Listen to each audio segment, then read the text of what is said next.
Mesdames, Messieurs, bonsoir et merci de suivre le 20h de la télévision du Burkina, la une de l'actualité ce soir. L'ENAM qui inspire du privé pour bâtir une administration publique et moderne et compétente. L'instant est voulu solennel ce matin dans la prestigieuse école qui élève au rang de professeur associé 9 figures emblématiques du monde des affaires burkinabé. La filière est dans le viseur de l'économie burkinabé. L'oignon est en fait dans le Yatenga. 4500 tonnes d'oignons ont été produites cette année dans cette partie du Burkina. La foire qui réunit producteurs et acheteurs est à sa 3e édition. Elle met l'accent sur la contribution des jeunes et des femmes dans la production de l'oignon à Namiskma. Surprise, consternation, déception, les habitants de la capitale française sont dans l'émoi. La cathédrale Notre-Dame de Paris, l'un des monuments les plus visités d'Europe, est parti en fumée cet après-midi. L'incendie serait parti des combles du monument où des travaux de restauration étaient en cours depuis plusieurs mois. Bienvenue à tous. Elle s'est voulue solennelle, mais aussi haute en symbole. Ce matin, une cérémonie inédite s'est déroulée dans l'enceinte de l'ENAM. L'École nationale d'administration et de magistrature a élevé au rang de professeurs associés 9 personnalités du monde des affaires. C'était en présence du chef de l'État et des membres du gouvernement. Le compte-rendu avec Roger Cam et Vincent Kendrebego. 9 personnalités du monde des affaires élevées au rang de professeurs associés par l'ENAM, l'École nationale d'administration et de magistrature. Des distinctions à titre honorifique, mais qui témoignent d'une nouvelle dynamique de formation des agents de l'administration publique dans cette école de référence. La cérémonie de ce matin se déroule au moment où notre administration publique est traversée par des mouvements sociaux qui, de par leur manifestation et leur ampleur, interrogent sur le sens que les agents publics donnent à l'État. Ce contexte particulier nous impose de questionner et de repenser la formation même de ceux qui sont à piloter les services publics afin de jeter les bases d'un nouveau contrat pour bâtir la nouvelle administration publique burkinabé pour faire face aux défis de demain. Parce que nous devons apprendre les bonnes pratiques et les outils managériels du privé. Il faut arriver à l'heure, il faut avoir la culture de la reddition des comptes, il faut justifier ses dépenses, il faut arrêter de voyager, il faut rester au Burkina Faso pour se former, il faut assainir les finances publiques, il faut rendre les comptes. Mahamadou Bonkungu, Apollinaire Compaoré, Lassine Diawara, Rimon Nadjar, Inoussa Kanazoui, Amidou Ouedraogo, Mamounata Velgda et Idrissa Nassa. Voilà la liste des récipiendaires du jour. Afin d'apporter son soutien pratique et pragmatique à cette nouvelle vision, le groupe COLIS que je dirige a décidé de soutenir la construction de l'amphithéâtre prévu dans le programme de l'innovation avec une enveloppe de 500 millions de francs CFA.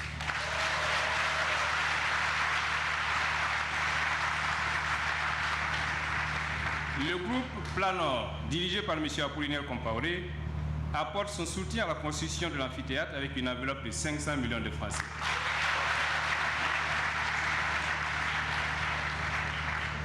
M.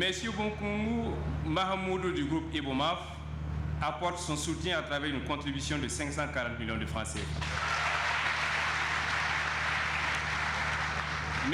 Kanazoué Inossa du groupe Canis a décidé de construire et équiper la bibliothèque pour un montant estimé à 640 millions de francs CFA.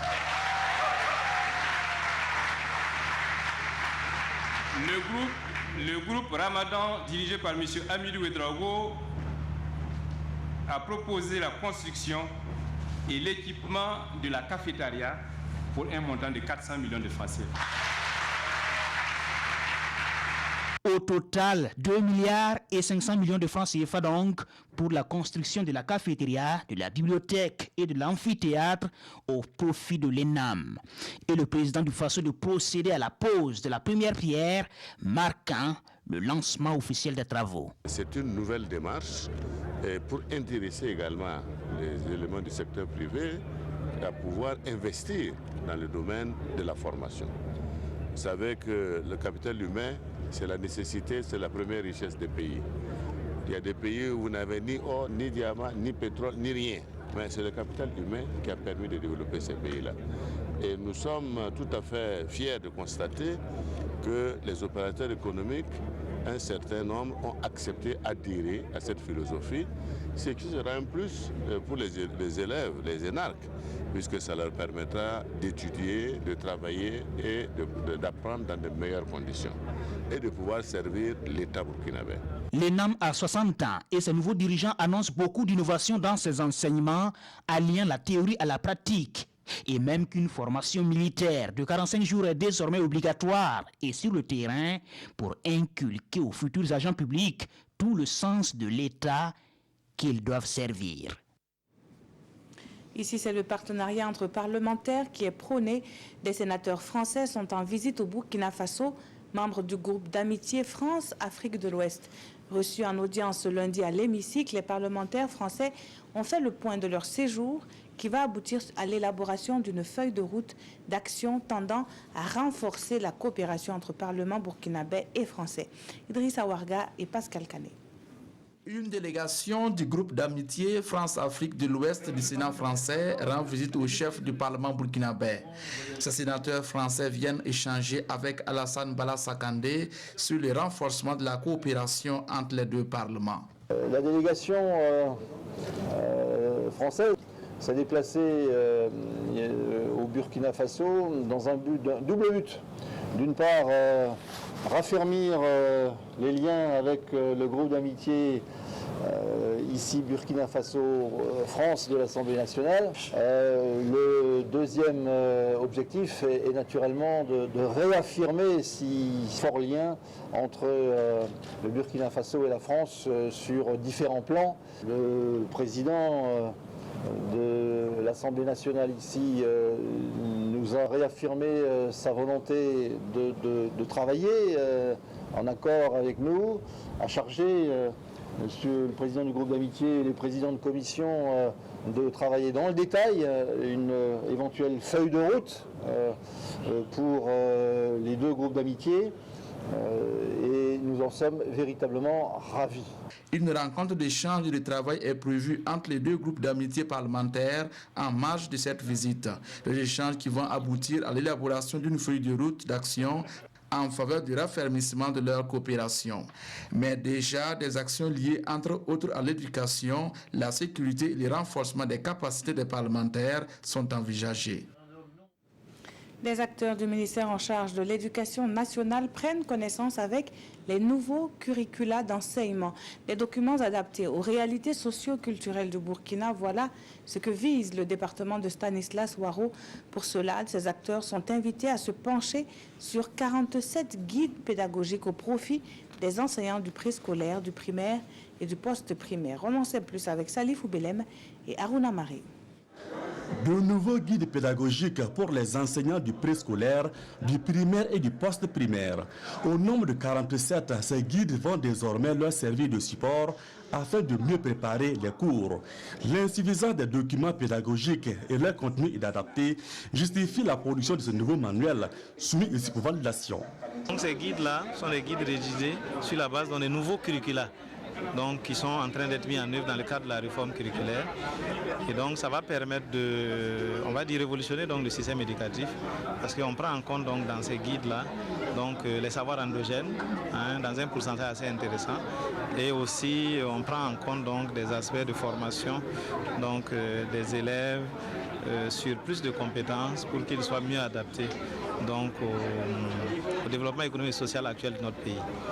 Il a fallu 8 mois au département en charge de l'éducation pour parvenir à ces nouveaux guides dont la confection va en droite ligne de la réforme globale du système éducatif burkinabé. Le bon maître, c'est celui qui a eu à apprendre beaucoup. Et donc, pour cette raison, le guide est un document, un auxiliaire précieux pour l'enseignant qui s'en sert pour compléter les informations lacunaires du manuel. Parce que le manuel scolaire destiné à l'élève sur un sujet donné ne dit pas tout. Et ce qui manque, c'est ce qui permet à l'enseignant de pouvoir bien préparer la leçon.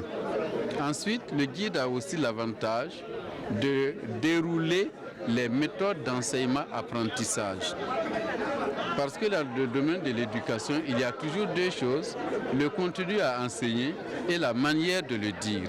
Ces 47 guides pédagogiques seront reproduits en quantité suffisante et près de 50 000 enseignants seront bientôt formés à leur utilisation, a précisé le ministre Stanislas Ouattara. Des pédagogues qui sont également la cible de l'ONG Save the Children. Avec ses partenaires, elle développe une initiative pour contribuer à l'enregistrement des faits d'état civil et promouvoir la planification familiale. Les centres de santé, les communes et les milieux scolaires sont les cibles de ce projet lancé à Bobo-Dioulasso. Le reportage avec Moussa Tamboura et Mireille Carole Toukba. Par cette projection, des élus des conseils régionaux des Hauts-Bassins, des Cascades et du Sud-Ouest s'imprègnent du contenu du projet de renforcement de l'offre et de la demande de services d'état civil et de promotion sociale en abrégé PRODEPS. L'objectif global du projet est de renforcer l'offre et la demande des services d'état civil, promouvoir la planification familiale et lutter contre les violences basées sur le genre. Nous allons viser l'aspect évidemment de l'état civil, donc de la renforcement des capacités, surtout des nouveau-nés à l'enregistrement à l'état civil, surtout dans les milieux ruraux. Et les centres de santé au niveau local pour viser les problèmes liés à la grossesse non désirée, liés à la planification familiale. La durée d'exécution du projet est de 3 ans, avec comme zone d'intervention les régions des Cascades, des Hauts-Bassins et du Sud-Ouest. Un projet financé par l'Union européenne. Le but du jeu, c'est d'accompagner d'un autre côté les politiques publiques burkinabées au plus proche des citoyens. L'enjeu, c'est clairement de faire accompagner les mutations de la société burkinabé sous toutes ses formes. Il faut dire que nous allons beaucoup plus travailler avec les services techniques déconcentrés et décentralisés. Donc nous allons travailler également avec les organisations à base communautaire qui sont dans les différentes provinces. Donc c'est en synergie, c'est en partenariat que nous allons exécuter le projet.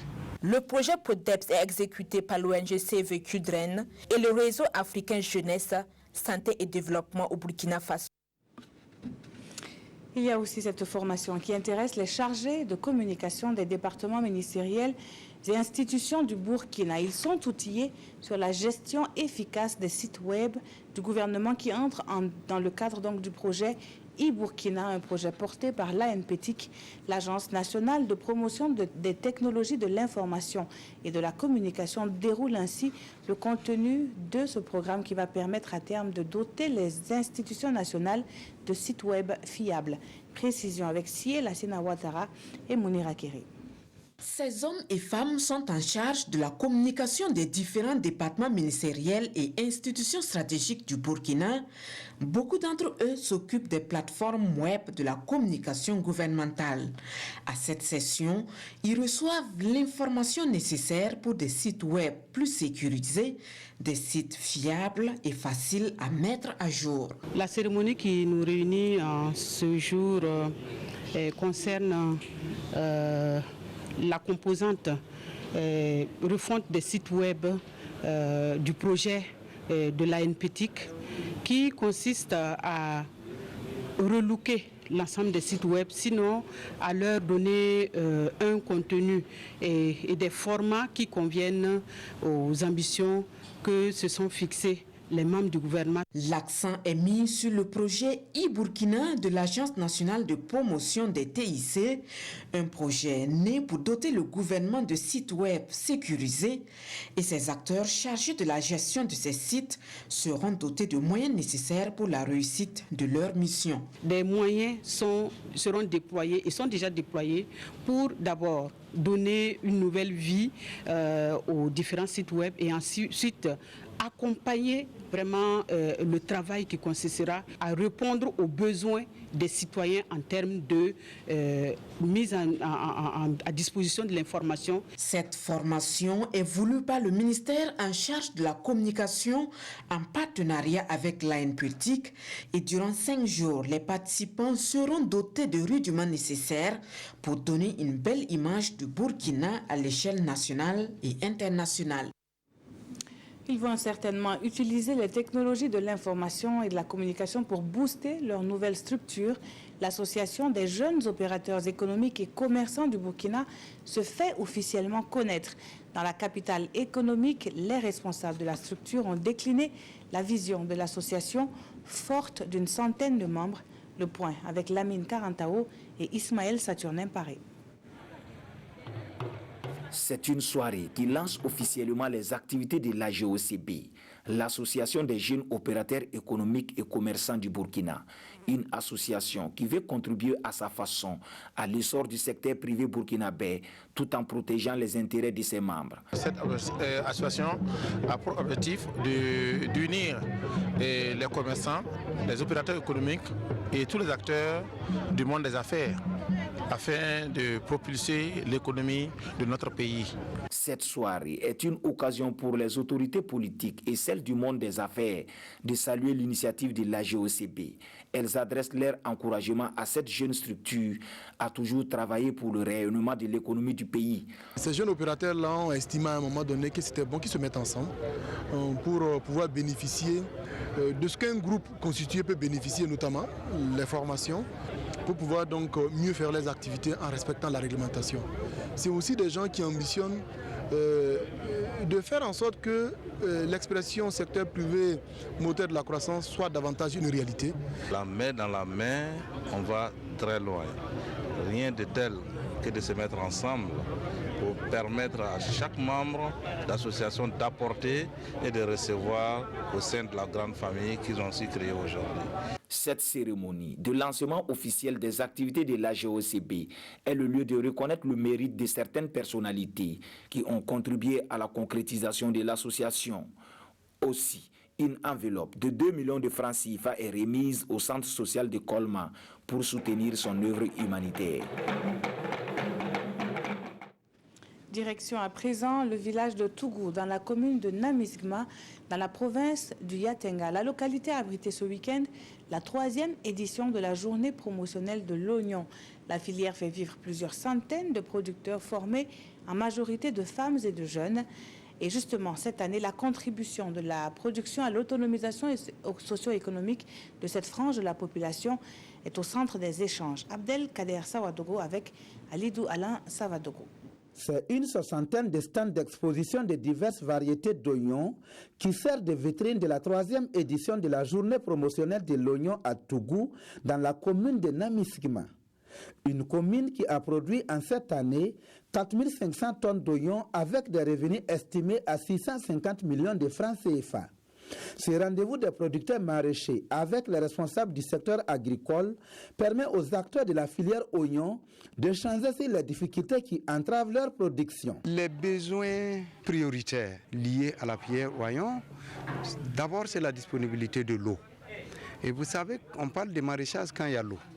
Et le premier point d'eau pour cette activité maraîchère, c'est les barrages de Tougou. Le dossier barrage de Tougou, c'est un vieux dossier. Et le deuxième point prioritaire qui ressort, c'est la question de la commercialisation. Nous avons demandé à l'État et plus particulièrement au gouvernement, surtout au ministère, de nous aider avec des conserveries. Si nous arrivons à avoir les conserveries, nous pouvons résoudre le problème du marché. Parce que la production augmente de jour en jour. Et si nous arrivons à produire et à pouvoir stocker presque la moitié, je pense que l'écoulement serait plus facile avec nous. En réponse à ces difficultés, le ministre en charge de l'agriculture rassure aux producteurs que 2 mesures phares sont déjà prises pour le développement de la filière oignon.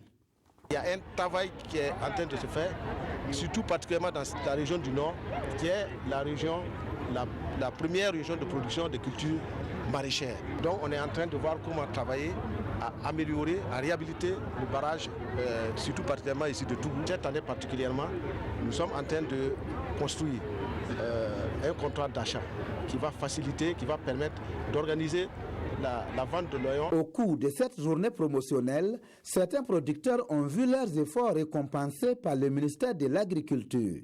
Les meilleurs producteurs ont reçu des motopompes et d'autres matériels de production agricole. Le 20 avril prochain marque la deuxième année de la relance de la radio rurale. Occasion pour les responsables de ce média de proximité de mieux se faire connaître de son public cible. Et pour ce faire, une série d'activités est prévue démarrer le 17 avril prochain. Le programme avec Isaka Oudraogo et Oumou Sissé. Voilà déjà 2 ans que la radio rurale a renoué avec ses auditeurs après 5 années de léthargie. Toujours fidèle à sa mission première, celle d'accompagner le monde rural, la radio rurale propose des sessions d'information et des émissions en langue. 3 grandes éditions du journal parlé et Amoré, Goula, Fulfoudé sont assurées quotidiennement. À cela s'ajoutent des bulletins d'information dans 13 autres langues. Et pour ce 2e anniversaire de la relance de ces programmes, placés sous le signe de la visibilité de la radio rurale, de nouvelles émissions seront lancées à partir du 20 avril prochain. Il s'agit entre autres d'émissions interactives sur les questions de santé, des émissions de débat, des émissions où la parole est donnée aux personnes du 3e âge, des émissions qui permettront aux auditeurs de mieux connaître nos institutions et également pour apprendre à parler dans nos langues. Et puis les langues de diffusion passeront de 16 à 20. Un rappel, la radio rurale émet sur la 90.3 FM à Ouagadougou et synchronise avec les RTB2 régions pour la diffusion de ces journaux parlés. Ce week-end, il y avait foule à Saponé et pour cause, le chef coutumier de la localité située dans la province du Bazega, région du centre-sud, lançait un appel à la paix. C'était à l'occasion du 3e Ranyuga qui a mobilisé des centaines de ressortissants de Saponé. Salifou Belem Tanga Kafando, reportage. Après avoir bénéficié d'une bonne saison et la protection pour les populations du canton de Saponé, Nabasigri de Saponé dit merci à Dieu et aux mains des ancêtres. Nous sommes au Ranyuga de Saponé, un rituel pour se confier également aux ancêtres pour la nouvelle saison et leur demander la cohésion, la santé et la paix pour le canton et au-delà. Et la cérémonie de cette année se tient sous le thème « Rôle et place des valeurs traditionnelles dans la paix au Burkina Faso ». La contribution de notre tradition, de nos coutumes, de nos valeurs coutumières dans l'apaisement des cœurs de tous les citoyens du monde, de tous les citoyens d'Afrique, de tous les citoyens du Burkina Faso et en particulier de Nabakoura qui est notre ancêtre, qui a prôné la paix, qui a fait la tolérance, sa vie, sa philosophie, paix, tolérance et cohésion sociale. Voilà ce que nous recherchons aujourd'hui pour la paix au Burkina Faso. Le Ranyuga est également un moment de retrouvailles entre ressortissants et amis du canton afin de consolider les liens de parenté et se ressourcer dans les valeurs traditionnelles. C'est un rassemblement, c'est un signe d'union des fils. C'est l'occasion aussi de faire venir les amis, que ce soit nos amis, que ce soit la famille et tout. C'est une occasion de s'unir les enfants de Saponé, d'où qu'ils soient, viennent et puis c'est l'occasion de communier autour de notre ancêtre commun, le Ségré. Voilà, donc c'est vraiment très beau. À Saponé ce week-end, c'était donc la grande mobilisation et les autorités politiques, administratives ou coutumières n'ont pas manqué à ce rendez-vous, une manière de saluer la contribution des autorités coutumières dans la cohésion sociale au Burkina Faso. Actualité hors de chez nous avec cet incendie qui s'est déclaré en début de soirée à la cathédrale Notre-Dame de Paris.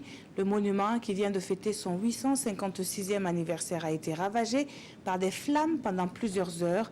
Ce haut lieu de la foi catholique brûle au début même de la Semaine Sainte qui symbolise la montée vers Pâques. Notre-Dame de Paris ravagée par les flammes. Toute la charpente de la toiture du célèbre édifice parisien est en train de brûler. La flèche s'est même effondrée sur elle-même. L'incendie se serait déclaré peu avant 19h dans les combles de la cathédrale pour une raison encore inconnue. Notre-Dame de Paris est actuellement en cours de réfection et de rénovation. L'édifice est visité par plus de 13 millions de touristes chaque année.